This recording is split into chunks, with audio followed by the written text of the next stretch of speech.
Halo, halo, apa kabar Anda semua? Kembali gabung di kampus terbuka Rocky Gerung Official Forum News Network.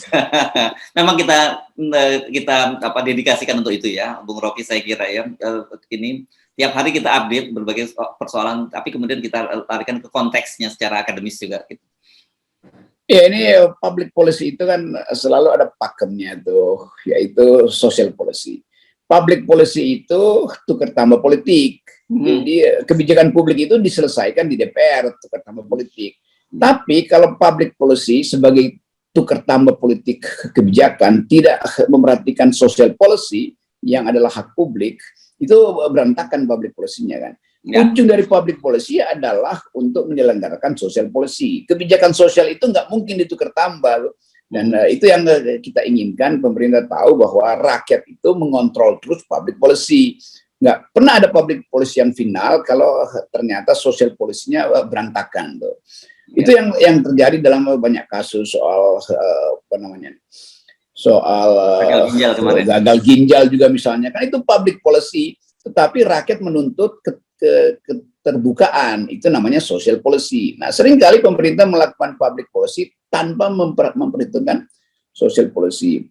Demikian juga soal tadi kereta itu, ngapain adu cepat memiliki kereta cepat? Toh kereta cepat itu bukan punya kita, itu kan punya Cina atau kita beli dari mana tuh. Demikian juga jalan kereta api. Lain kalau pemerintah Indonesia bilang kami sudah mampu untuk menandingi teknologi Cina, itu baru kita bilang punya kita. Kalau ini semua barang kita beli kok. Kan kalau kita punya uang, apa susahnya kita bikin kereta cepat dengan beli punya orang itu. Jadi memamerkan sesuatu yang juga absurd. Barang yang kita beli itu dibeli lebih dahulu oleh Laos, jadi Laos lebih dulu. Laos juga nggak bilang kita lebih dulu, kita beli lebih dulu, bukan kita punya lebih dulu. Itu cuma soal uang yang tersisa aja. Ya. Oke, mari kita bicarakan dua hal itu tadi ya, soal gagal ginjal dan kemudian juga soal klaim dari Menteri Perhubungan bahwa negara-negara lain itu iri dengan Indonesia karena Indonesia menjadi negara pertama yang memiliki kereta api cepat.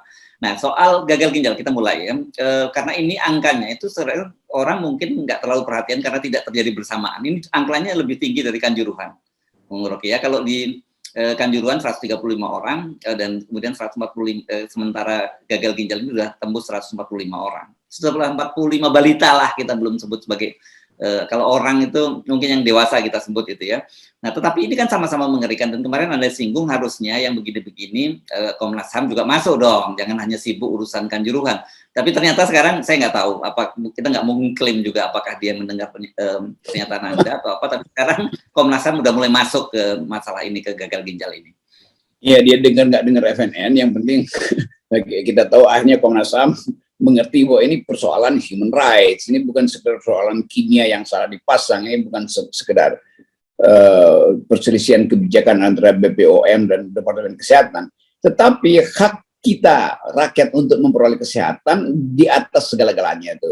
Dan Komnas HAM didesain untuk menjaga supaya hak itu tidak hilang sekedar dalam percakapan politik. Jadi bagus Komnas HAM di akhir masa jabatan yang sekarang, karena bentar lagi kan seminggu lagi itu diganti ketua Komnas HAM, memperlihatkan bahwa dia mampu untuk membaca yang disebut element of justice di dalam kebijakan. Ini semua ada soal element of justice. Buat apa kita bayar BPJS kalau pada akhirnya kita alami musibah ini, yaitu masa depan anak-anak kita hilang akhirnya.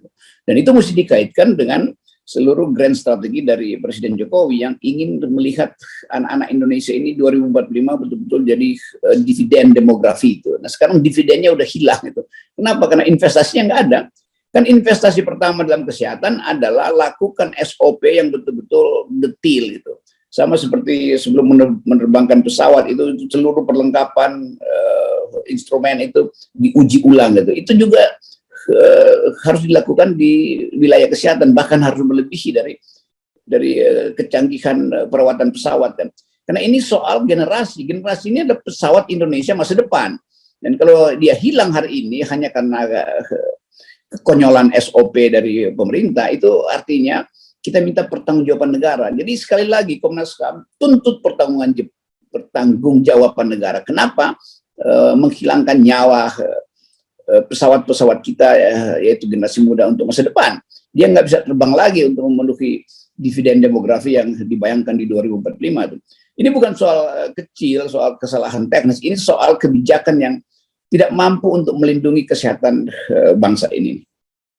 Oke, sebelum saya ajak Anda ngomonginnya high tech ini berkaitan dengan soal kereta api cepat Cina Jakarta Bandung yang akan diteruskan ke Surabaya, kita ngomongin juga di Bandung. Ini para pengrajin tahu tempe itu akan melakukan boykot. Jadi 3 hari ke depan ini warga sekitar Bandung tidak bisa makan tahu tempe karena karena harga kedelai itu terus meningkat. Sementara kita kemarin bicara juga soal stok beras yang sudah mulai menipis. Jadi kok banyak sekali hal-hal yang elementer yang mestinya ini menjadi tanggung jawab pemerintah jadi terabaikan seperti ini. Itu bagi tukang tempe, dia nggak peduli mau kereta cepat segala macam, tapi kalau tempe jadi lambat itu masalah utamanya di situ tuh. Jadi betul, keadaan kita tuh kayak orang mau bikin pesta, lalu dibikin undang apa namanya, pembuat pesta ini apa namanya itu, event organizer itu, IO-nya gitu ya. IO-nya udah ada, tapi tetangganya itu hanya bisa nonton pesta itu. Sementara pesta digelar besar-besaran, hujan deras, pelan-pelan rumah tetangganya hanyut itu di tengah pesta pora ekonomi istana. Jadi kita jadi paradoks kan, ada kereta cepat akan tiba di Bandung dan itu dipromosikan sebagai kemewahan Indonesia. Pada saat yang sama, pedagang-pedagang tempe yang menunggu penumpang turun untuk beli tempe nggak bisa jual tempenya dan tahunya kan. Jadi kita membayangkan Indonesia ini betul-betul dari satu sudut pandang yang absurd sebetulnya. Presiden Jokowi terus membayangkan ibu kota negara kereta cepat, sementara di bawah ibu kota negara, di belakang stasiun-stasiun kereta itu bergelimpangan rakyat miskin. Jadi apa gunanya sebetulnya berlomba-lomba untuk lebih dahulu memiliki kereta cepat, lebih dahulu memiliki ibu kota yang keren. Sementara rakyatnya itu nggak akan naik kereta cepat itu, nggak akan datang ke ibu kota. Ini buat apa sebetulnya itu? Itu yang kita sebut sebagai rasa kesosialan atau batin sosial presiden itu hilang. Dia bilang dia pro Wong Cili, tapi dia lebih ingin di atas penderitaan Wong Cili itu lalu lalang kereta cepat. Itu yang dulu Peter Berger merumuskan dengan baik.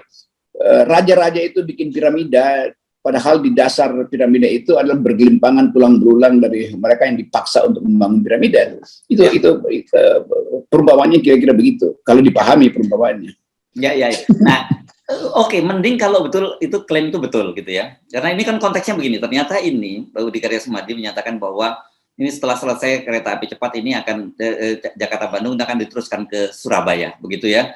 Dan kemudian dia menyatakan bahwa ini negara-negara Asia Tenggara seperti saya sebutkan tadi iri dengan kita karena kita jadi pemilik pertama. Saya penasaran dengan berita ini, tanggalnya berapa sih beritanya? Oh, tanggal 28, berarti ini berita kemarin. Kemudian saya coba googling gitu ya. Ternyata pada tanggal 2 Desember 2021 itu Laos itu sudah lebih dulu meresmikan kereta api cepatnya. Jadi artinya, dan ini beritanya saya baca di mana di CNBC disebutkan bahwa RI disalib. Nah, Laos negara pertama punya kereta cepat di ASEAN. Walaupun kita sebenarnya sama-sama tahu ini sama-sama utang dengan Cina gitu. Tapi persoalannya klaim bahwa banyak negara iri pada kita itu, saya bikin, nah ini yang kemarin kita sebut ya, ini ada hiperrealitas, ada atau Anda menyebutnya sebagai dilusi gitu. Dan sudah menular ternyata ke kabinet gitu. Ya, kabinet akhirnya mereka mengaku bahwa mereka hanya ingin pamerkan sesuatu supaya orang lain iri gitu. Supaya tetangga iri. Itu sama dengan ya tetangga sama tetangga merasa ini mobilnya baru, rumputnya lebih hijau tuh. Jadi buat apa mengiri-irikan sesuatu yang bukan punya kita? Laos pasti nggak banggakan itu karena Laos tahu dia berutang kok. Jadi kalau kita bilang kita lebih dahulu, ya udah kita antri aja ke minjem uang untuk beli itu kan. Itu sama dengan fenomena dulu ketika tas mewah Hermes itu masuk Indonesia, itu di Plaza Indonesia itu, di Grand Indonesia sekarang itu. Satu waktu saya lewat di situ. Ini cerita mungkin 20-30 tahun lalu itu. Ada orang antri di depan toko yang jual Hermes. Lalu saya iseng tanya itu, kenapa antri beli barang ini? Supaya bisa dipamerkan di arisan nanti itu. Jadi ibu-ibu waktu itu ngantri untuk beli tas Hermes supaya bisa dipamerkan. Kalau kita tanya itu punya ibu ya? Iya, ini punya saya. Iya, tapi itu buatan asing, bukan buatan kita kan. Jadi mereka ini juga sama itu membanggakan. Pada waktu itu bahkan ada, ini cerita flashback aja nih. Jadi arisan itu 10 orang ibu-ibu dia patungan untuk beli Hermes supaya ganti-gantian pakainya tuh. Senin ibu A, besok ibu B segala macam karena nggak mampu beli tuna yang harganya waktu itu mungkin paling murah 200 juta itu. Sama juga dengan fenomena kereta cepat. Ini memamerkan ke tetangga ternyata. Bukan untuk melayani kepentingan rakyat. Karena rakyat nggak pernah tahu, lu mau pamerin nggak pamerin, kita nggak ngerti itu yang melayang di atas kita itu kita pernah naik nggak tuh. Tukang tempe di Bandung itu merasa ini apa ini di atas apa namanya ranca ekek itu ada barang melayang-layang. Tapi nanti orang akan bilang kan Indonesia memiliki pertama. Ya buat apa memiliki pertama? Apa gunanya itu? Kalau anak-anak yang tadinya diharapkan di 2045 jadi pemikir bangsa akhirnya tewas karena kekonyolan ginjal yang nggak bisa diprediksi oleh pemerintah kan. Jadi bagian-bagian sensasional itu justru dipamerkan oleh pemerintah. Tuh, kami bangga punya kereta cepat. Apa gunanya kereta cepat itu dalam 8 tahun udah diatasi oleh apa namanya helikopter City itu yang bisa hinggap di semua bangunan. Jadi buat apa pamerin hal yang pada akhirnya jadi obsolete? Teknologi kereta itu ntar lagi udah jadi barang busuk itu nggak akan lagi dipakai orang karena ada teknologi baru. Jadi kita mau hijrah dari satu teknologi ke konvensional ke teknologi high tech, tapi kita nggak siapin SDM-nya. SDM kita kekurangan gizi semua kan. Itu tahu tempe aja menghilang. Padahal kita tahu protein murah yang bisa dijangkau oleh publik, oleh rakyat kita, saya kira ya. Itu trade off. Nah, hal-hal seperti ini kan mesti Ibu Mega yang peka.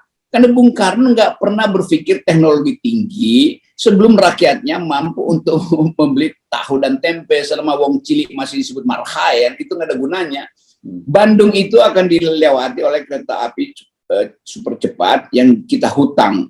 Di bawah rel kereta itu masih ada marhaen yang dulu ditemukan oleh Bung Karno di tahun 30-an itu, yang juga merupakan pendukung PDIP, sementara PDIP berantakan hari ini.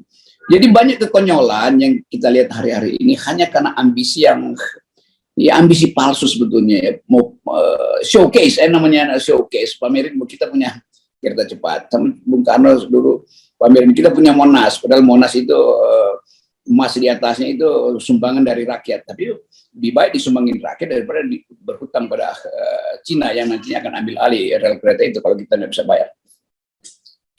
Oke, nah ini tadi saya jadi teringat lagi nih ketika Anda ngomongin soal tas bermerek tadi, karena kemarin itu rupanya kita sempat lewat ini, ada fenomena yang saya kira penting juga kita kemukakan.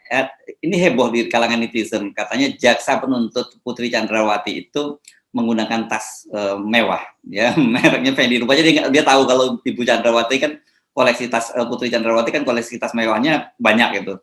Nah dia rupanya bawa itu dan ketika disoroti oleh media massa, akhirnya Kejaksaan Agung memberikan penjelasan bahwa itu tas abal gitu, tas KW lah gitu, buatan saya nggak tahu buatan mana, buatan Bandung kalau nggak salah ini. Itu namanya itu juga bisa dipersoalkan oleh pemilik merek aslinya kan itu pemalsuan kan. Kan netizen tahu itu tas bermerek karena mungkin lihat mereknya Hermes, tapi dan bilang ini Hermes palsu. Loh, itu artinya Indonesia tukang palsu. Bikin aja kenapa nggak disebut merek tas itu adalah apa namanya nih yang nama Indonesia gitu kan. Ya Tanggulangin. Kalau di Sidoarjo ada tas-tas kulit Tanggulangin di sana bagus juga. Bandung juga banyak saya kira tas-tas seperti itu. Iya kan itu poinnya begitu. Jadi kalau Jaksa Agung atau humasnya bilang enggak itu tas palsu hanya pakai merek yang sama dengan yang di luar negeri, itu artinya juga pemalsuan. Jadi Jaksa Agung menyetujui pemalsuan, kan lebih gila lagi.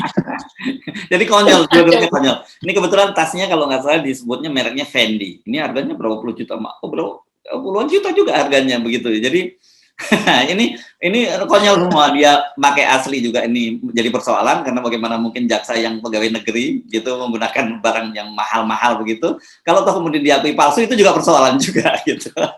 Itu persoalan dari segi trademarknya, juga persoalan dari mentalnya. Ngapain mesti beli barang palsu yang sekedar mereknya aja? Itu kan dia cuma beli merek kan. Ya. Jadi keropos juga batin si jaksa ini tuh. Jaksanya lah jaksa perempuan ya. Perempuan, dia perempuan dia. Kalau Dan justru laki-laki itu lebih parah lagi kalau laki-laki nenteng tas perempuan. karena itu ibu jaksa, ngapain ibu jaksa memalsukan identitas? Nah, ibu kan dia bisa bilang ini tas saya ini merek Indonesia tuh. Tapi dia ingin dikenang sebagai pemilik Fendi. Ini yang dalam ilmu fashion disebut conspicuous consumption, artinya mengkonsumsi sesuatu yang palsu sebetulnya nggak diperlukan, tapi demi pencitraan dia konsumsi. Nah, mestinya juga ibu pemilik Fendi ini omelin humasnya, ngapain bocorin? Nanti saya diketawain buat saya hanya sedang nenteng-nenteng merek palsu kan itu kan. Jadi komplikasi juga karena nggak. Ini kan karena pembelaan cepat-cepat kan supaya selamatlah wajah Mahkamah Kejaksaan Agung. Padahal publik tahu bahwa Kejaksaan Agung itu tetap menjadi sarang dari bertambah kasus itu soalnya. Tapi bagi kita banyak, ini bukan hanya kekacauan tapi kekonyolan gitu, makin banyak kekonyolan semacam itu kita juga makin senang gitu ya. Itu kelihatannya sama dulu ngikutin. Oh, itu terinspirasi dari Pak Muldoko dulu ya yang membanting jamnya. Richard Mills ya waktu itu ya jam-jamnya. Dan ya, itu juga Pak Muldoko tuh ngapain beli barang palsu? Oh, dia dapat barang yang bagus kan, tapi ya udah ya. Ya mungkin juga ini barang beneran tapi akhirnya dibanting aja daripada malu. Tapi begitu dibanting ya malu juga karena ternyata barang palsu kok dikoleksi kan gitu. Sama juga soal Fendi ini ya, Fendism itu.